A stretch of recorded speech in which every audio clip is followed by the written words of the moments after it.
On this week's episode of the I-501CU, the podcast for nonprofit board members. Oh man, I get to interview Malcolm MacLeod. He's now an author. He's got a book out, The Practice of Philanthropy. But before that, he was a litigator. He's an attorney. Then he, I guess, saw the bright side, if you will, went to the good side, became CEO of a private foundation, Johnson Scholarship Foundation, and now is the board chair upon his retirement. So please join me as I interview Malcolm MacLeod. Hey, I want to jump in real quick. Somebody asked me the other day, what does the Corley Company do? Well, we do three things for nonprofits. One, we facilitate meetings, yes, like board retreats, where we discuss governance and strategy with all the members of the board. Number two, advise CEOs and help them as they make decisions and implement actions to drive their mission. And then finally, we produce podcasts such as this one, but also for a number of nonprofits to help you get the word out, get your message out. So if you're interested in any of these services, please feel free to reach out to Michael at thecorleycompany.com. Now back to the podcast. Malcolm just wrote a book entitled The Practice of Philanthropy, a guidebook, a guide for foundation boards and staff. I actually met Malcolm a couple weeks ago at the Florida Philanthropic Network conference. I talked about that in last week's podcast and the importance of going to conferences and networking. And this is one of the benefits of my experience there. I sat down next to Malcolm. He was distributing his book. He autographed it for me and just had a lovely conversation. Boy, what a wealth of experience. So please welcome Malcolm. And Malcolm, if you would, share with our audience just a little bit about yourself and how you have your career trajectory and how you came to be board chair of the Johnson Scholarship Fund. Thank you, Michael. I'm from Canada. I practiced law in Canada for 25 years, thought that I was going to be doing that for the rest of my days. And I got involved with the Johnson Scholarship Foundation as a volunteer board member.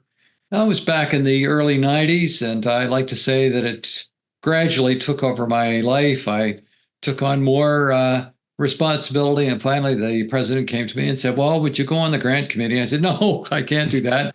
As a matter of fact, I got to get off some of these other committees. And he wanted me to take the foundation and be in charge of it. And after some discussion, I did that. I was glad to do that. It was a nice opportunity for me. And so I came to Florida and I became the president and CEO of the foundation. I did that for almost 20 years. And then in 2020, I retired as CEO and was elected board chair, and I've been doing that since. And we have a young, bright, talented CEO, does a great job, and I just sit there and try to stay out of the way. Very good. Must be hard for a former CEO, though. But you recognize the different roles between the board chair and the CEO, having sat in one, now sitting in the other. Do you mind talking just a little bit about that before we get into the book? Okay. Yes, I'd love to.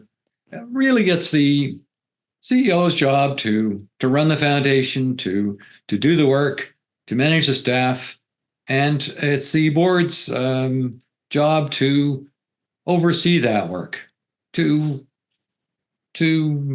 govern. And so the tasks are very different, and the board has got to have its nose in, but its fingers out. And the board chair speaks for the board, so individual board members don't run off and do that task by themselves. The board chair speaks for the board and has a relationship with the CEO, and I'm lucky to have a very good relationship with the CEO and an excellent CEO. So it works. But I do not interfere. I don't meddle. And if there's something I see that I wouldn't do it that way, well, so what? It's not my choice. Oh, well, wonderful. You appreciate that role. And I'm sure there are a number of board chairs out there that are listening that agree with that. And I bet there's some CEOs out there and go, I wish my board chair was like that. we know how that goes. But Malcolm, thank you for that. Now, I'm holding up a copy of your book, The Practice of Philanthropy, a guide for foundation boards and staff. I have flipped through this. It is incredibly well written, a wealth of information. And I guess my first question is, because I want you to share this story. How'd you come about writing a book? How long did it take you to write this thing? It took me the better part of 2 years. And the reason I wrote it is because when I transitioned from law to running a foundation, I thought it would be pretty easy. I was pretty full of myself at the time, and probably still am, but I thought this wouldn't be tough after I practiced law. I was a litigation lawyer. I did thought well of myself in that role, and what could be difficult about running a foundation. And when I started doing it, I came face to face with the work, and I realized how ill-equipped I was. It was really, I just thought, what have I done? This is, I can't do this. And when you're in a professional practice and you go for a reference book, a precedent, something that will show you how to do it, and there wasn't one, and so I have had to learn by trial and error, by just absorbing these lessons over years. And I thought, if I ever get the chance, I'm going to write a book that will help somebody in my place, or even in the place of a new board member who comes on and thinks, okay, what am I do? What am I supposed to be doing? And so that's why I wrote the book. As soon as I retired from being the CEO, I went to work on the book. It took me the better part of 2 years, and many edits and iterations of it. And so that's my story. Well, it was certainly worth the 2 years that you put into it, because it's amazing, very easy to read and understand. And I love your comment. How hard can it be to give away money? So many of us are naive that way, that have come from the for-profit sector and think it's got to be a piece of cake. I was in that same boat as you, and it's not as easy as people would think, for sure. Yes, and most of us do come to this work from other walks of life. And so that transition is not easy. And this book was written for people making that transition, and people have already been in this work for a while. It's constant learning. And if you stop learning, then you should stop doing this. Amen. So let me ask you, let's dive into the book a little bit. You talk about the essence of grant making. You open it up with that. What do board members and leaders need to know about the essence of grant making? Good grant making tries to catalyze change, to solve problems, rather than perpetuate dependency or create dependency. You want to help people to make change. And so those ideas don't come from on high. They come generally from the people that you're trying to help. And so if you immerse yourself in your field of interest, if you get to know those people, if you get to know the ideas, then they will come to you. And your best ideas probably won't even be your own. You'll hear somebody say, yeah, somebody's got a good idea, and you make a grant to support that idea. And, it's not always going to work. There is an element of risk, but really that is the highest calling for a grant maker, is to try to catalyze change.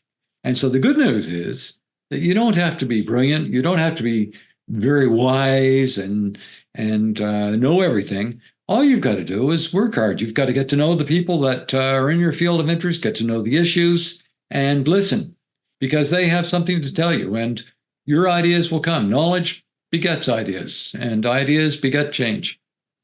Well, I like that. And there's a CEO that was on our podcast, Deborah Jacobs. She said, do not arrive with the answer.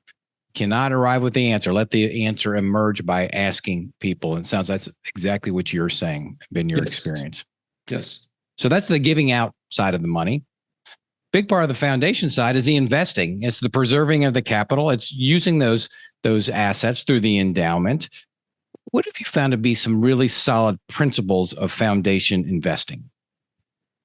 I think the number one principle is to fashion an investment policy that suits the unique circumstances of your foundation.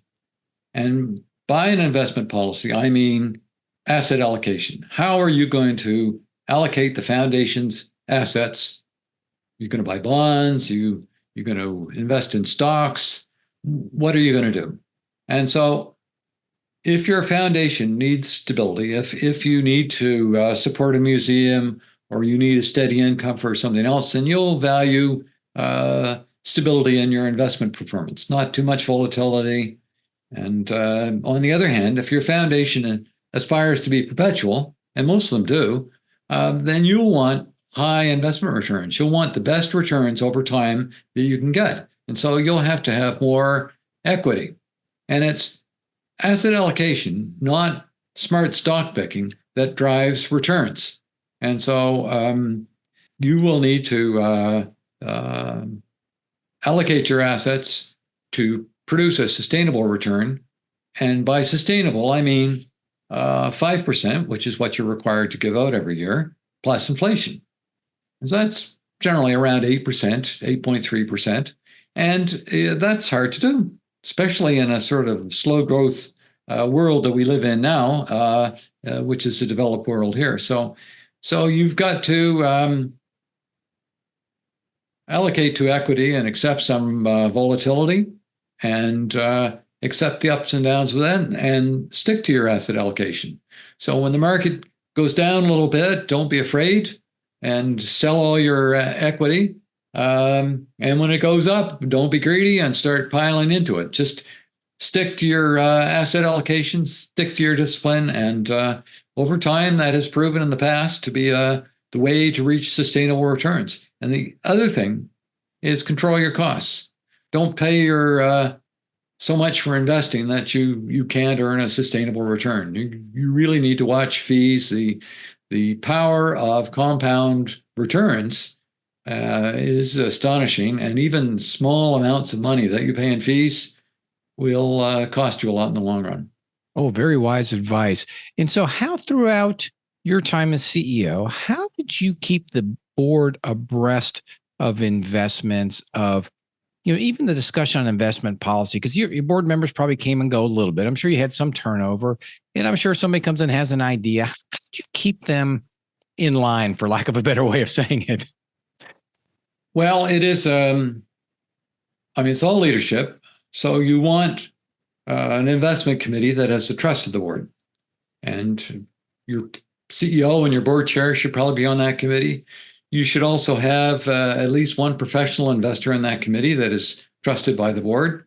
And if you don't have an investment professional on your board, you can certainly appoint one to your committee anyway. And I mean an investment professional that's not charging you, that's volunteering the time.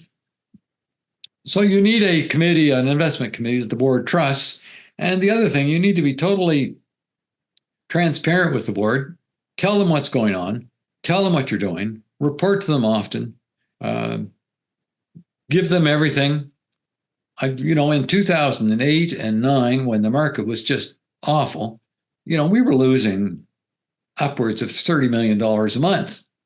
And, the board just stuck with it. They all knew what was going on. They knew the investment committee. They trusted it. They knew the advisors to the foundation, and they just stayed the course. And sure enough, we were in a bad time for 18 months, and then the market just shot straight up. And 2 years later, we were recovered. If we had sold during that downturn, we would never have recovered. We'd be a lot smaller than we are today.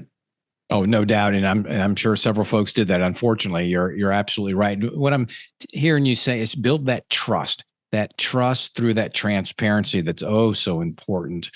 So you were CEO for 19 years. Yes. You now move into the role. You've been board chair for almost nearing 4 years. It'll be 4 years sometime this year.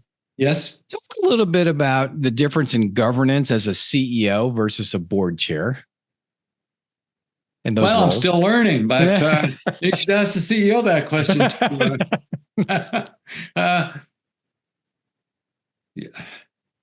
You have to get used to the idea that you're not really in control.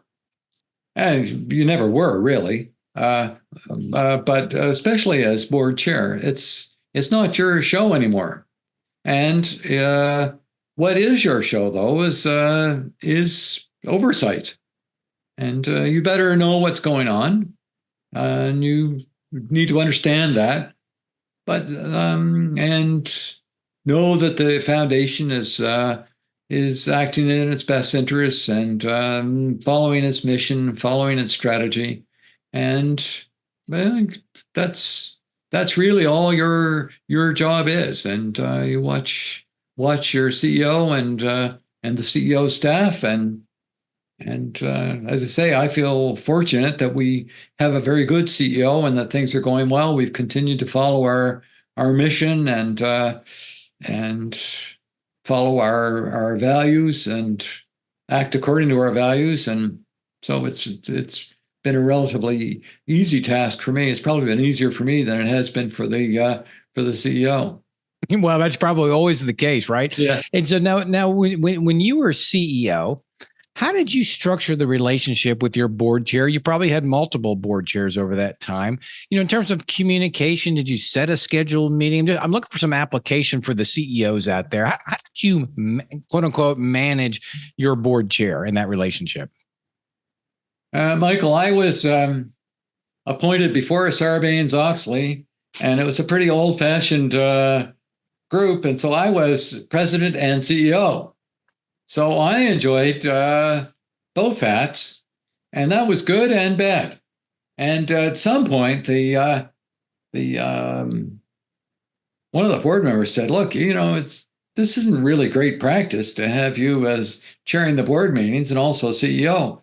And I agreed, but I said, "Look, I really like doing this, so I'm going to do it. And maybe when I retire, we can separate these.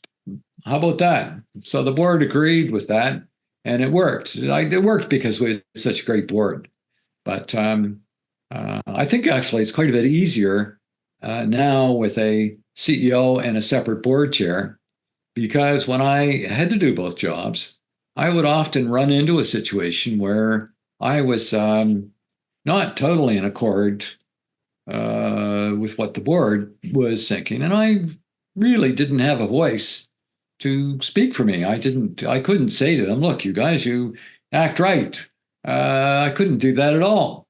Whereas now, the CEO's got an ally on the board, and if there's a board member that's out of line, and I'm not suggesting that's happened because it hasn't, I have the ability to say to that board member, "Look, we can't do that. This is our CEO, and we got to respect the independence or the autonomy of the CEO, and that's not good enough." So, I am afraid I'm not much use to you on the on dealing from a CEO's point of view with a board chair, because I was the board chair at the time as well. Well, you were the first person I have met in the nonprofit sector that's held both of those roles. So there's a first time for everything. But you eloquently stated why you think separating them is beneficial. And of course, it makes sense now. I think it is. I think it's better this way. And I think that our CEO would agree. I'm sure he would. Very good. All right. So given your experience, I move back to the book now.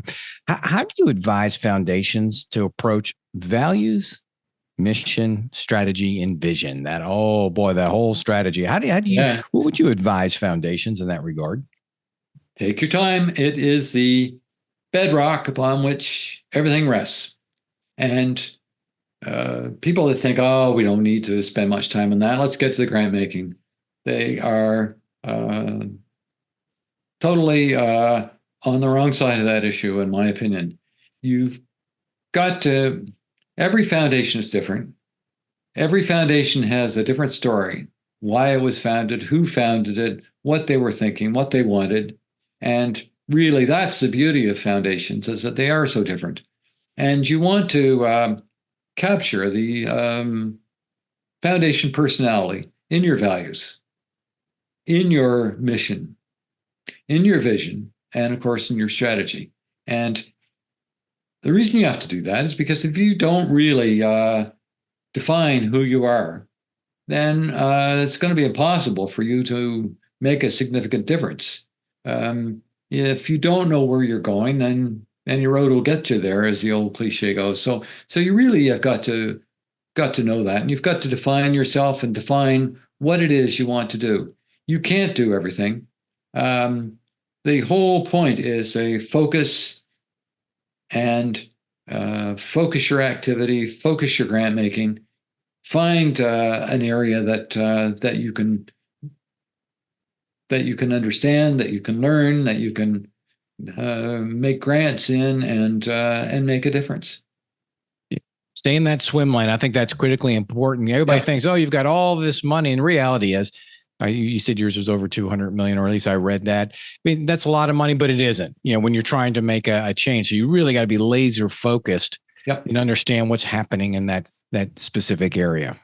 Compared to the problems that we are trying to address, the foundation resources are paltry.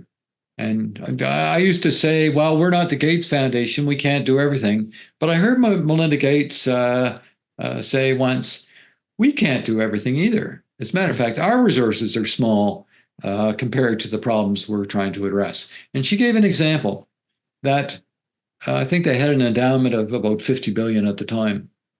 $50 billion is a lot of money.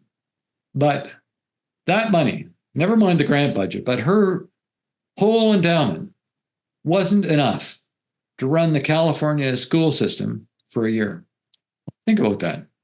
So they've got to give strategically. Well, everyone does.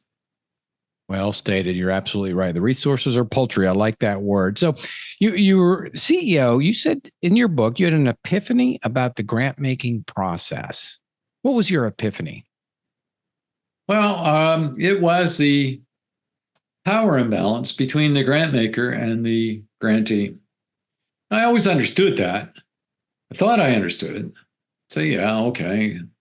But I really understood it one day, and I heard a group of CEOs, very good CEOs of nonprofits, complaining about grant makers. And I mean, really complaining about grant makers, saying things like, do you guys get stupid vaccinations when you go into philanthropy? What's the problem? And I thought, why are these leaders so angry, so cynical?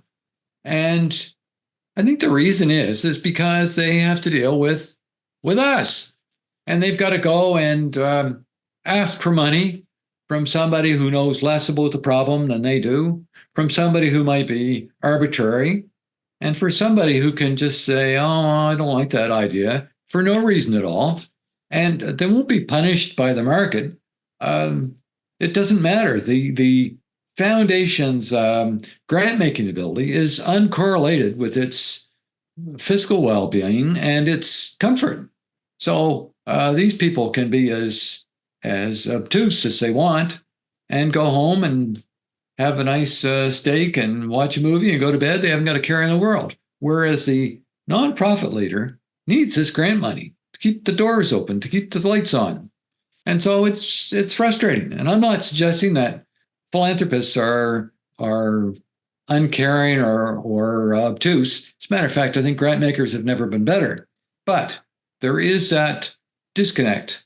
And in order to get a really good relationship with your grantee, in order for your grantee partner to be truthful with you, you've got to mitigate that power imbalance. You can't eliminate it. It's impossible. It will always exist. But you can gain the trust of your grantee partner. You can do that by recognizing that they're the ones doing the work, that they generally know more about the issue than you do because they are doing the work. You can mitigate that by multi-year grants and grant agreements where it's reduced to writing. If they perform according to the grant agreement, then they're going to get the grant, and they don't have to come around and hope and be nice in order to continue to get your support. And if you win the trust of your grantee partner, then your grantee partner will be able to tell you the truth and be able to be honest with you and say, yeah, I don't think that's a very good idea, or I don't agree with that. It's very hard for somebody to ask you for money and hope that you give it and to disagree with you at the same time. And they will only do that if they really trust you. And so if you find that everybody's telling you how wise you are and how smart you are and how great your ideas are, then really you've got to ask yourself, is that true?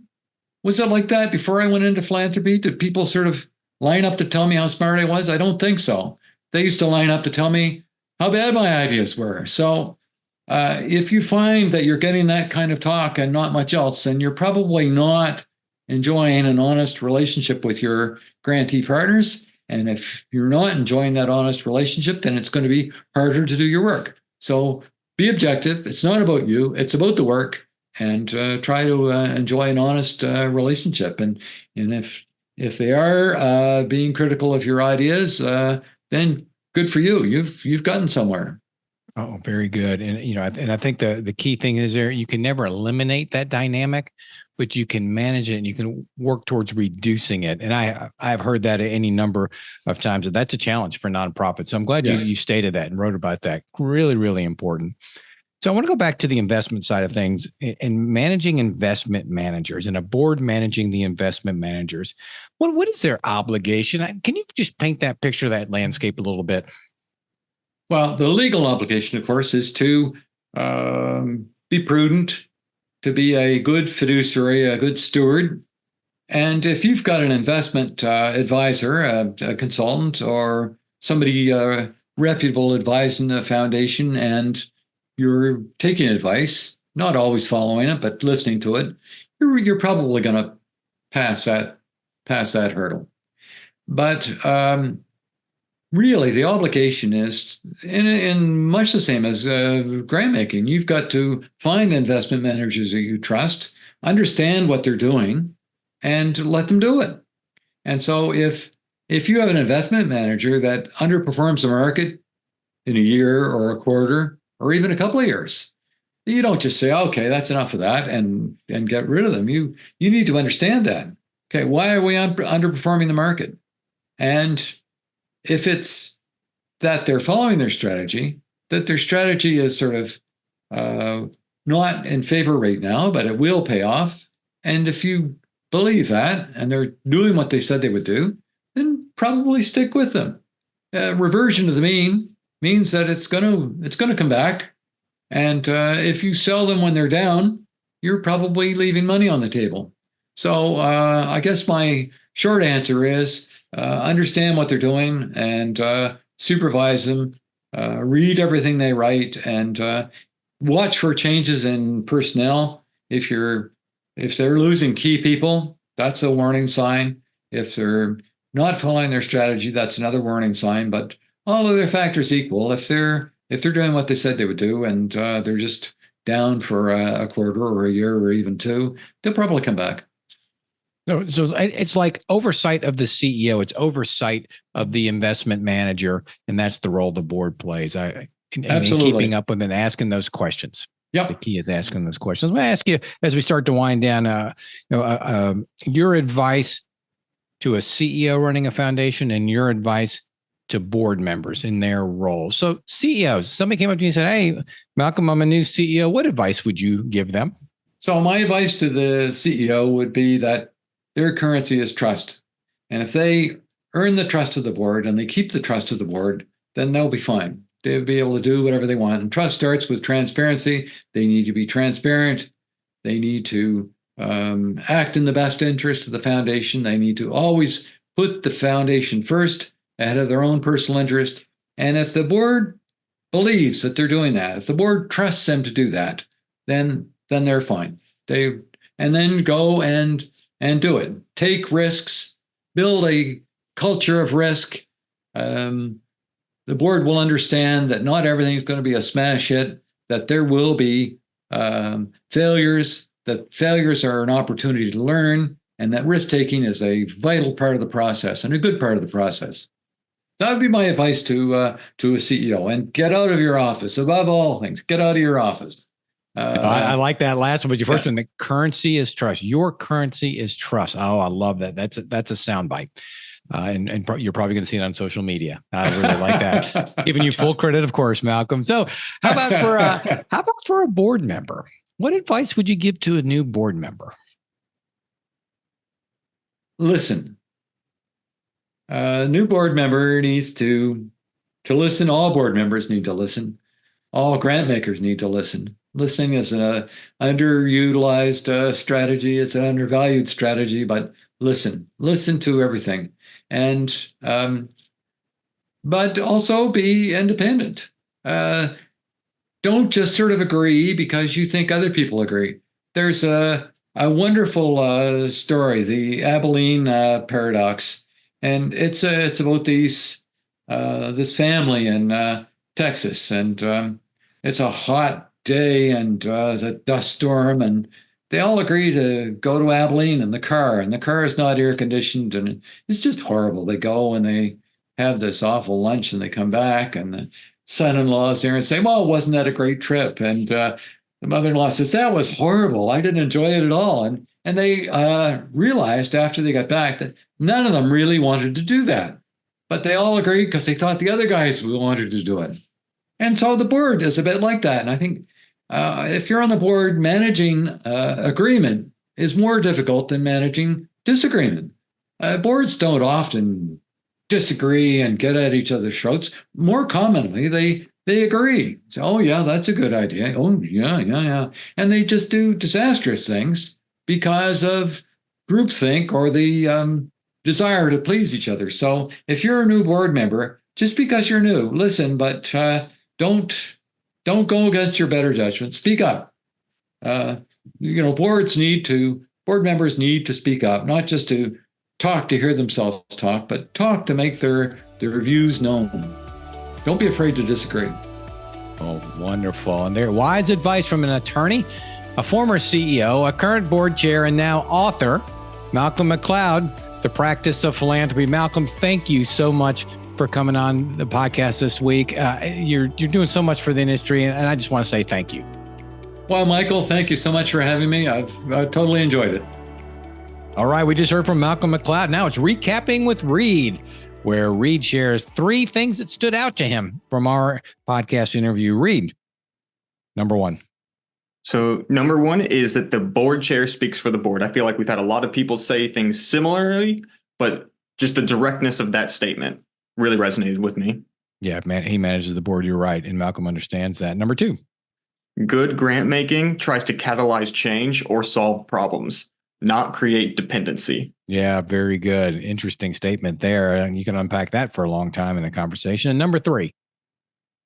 For CEOs and generally everybody, trust is going to be your currency. And for CEOs and the board, it starts with transparency and putting the foundation or organization first. No, you're absolutely right. And once CEOs only get into trouble when they forget that, when they come first. But as long as you keep the organization first in your decision making, boy, you build that trust, and that really is a currency nowadays. There you go. Thank you, Reed. Recapping with Reed from our interview of Malcolm MacLeod. And as we come to an end, I will 501 see you next week.